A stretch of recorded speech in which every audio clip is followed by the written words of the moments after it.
think 50 Cent had a big impact on me when I first got Get Rich or Die Trying. I must have been in my 5th or 6th grade, but I would listen to that from front to back, and I was just like fully obsessed with that sound. I don't know, and then I mean obviously I got into like Wu-Tang and like Tribe Called Quest and all the kind of 90s rap stuff.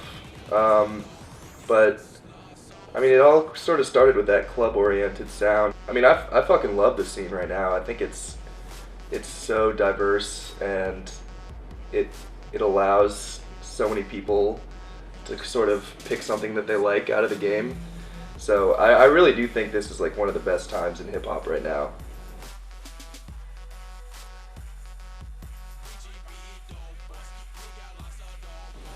I had heard about them because Shlomo and Nick Mellon, the guy who runs it with Shlomo, they both went to a high school near me in LA. They're both a year older than me. But we all, at some point, just all moved to New York and became friends. And that was like around the same time that I was making the RL Grime shit. And so I was just playing it for them like in my apartment or whatever. And they fucked with it and were like, you want to just like hop on board or whatever. So we've been, you know, best friends ever since. Like all the people that I met in New York basically became like my group of friends, and it's all people that make music. So it's, I mean, I feel super lucky to have those people in my life. That's been the tour I'm going on with Baauer. It's Baauer. Baauer and I are going back to back.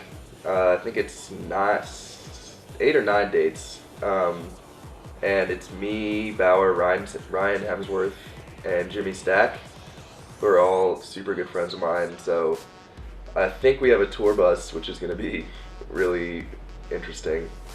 But yeah, that's been in the works for a while. We've had some other guys that we wanted to bring on that fell through, and then, you know, we brought some other guys, but it all finally came together, and it's a pretty amazing package, I think.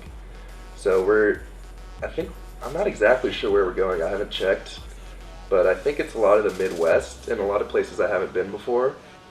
So I'm excited about that, and you know, to be on a bus with a bunch of homies and just, you know, playing music every night. It's gonna be a blast, you know.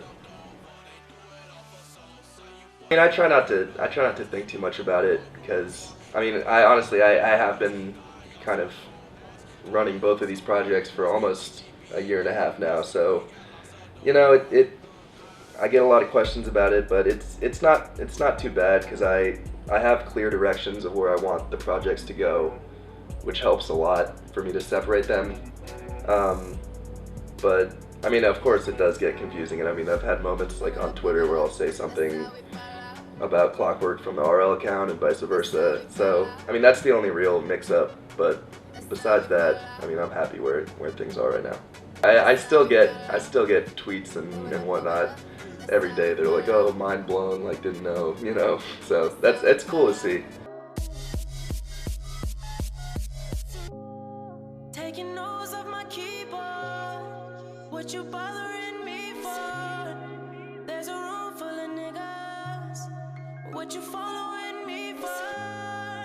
I have a 5-track EP coming out on Fool's Gold, which is going to be super exciting. I've been talking to A-Track for a while about doing it, and I've just finally sort of gotten everything together for it. It's sort of finally becoming a cohesive EP.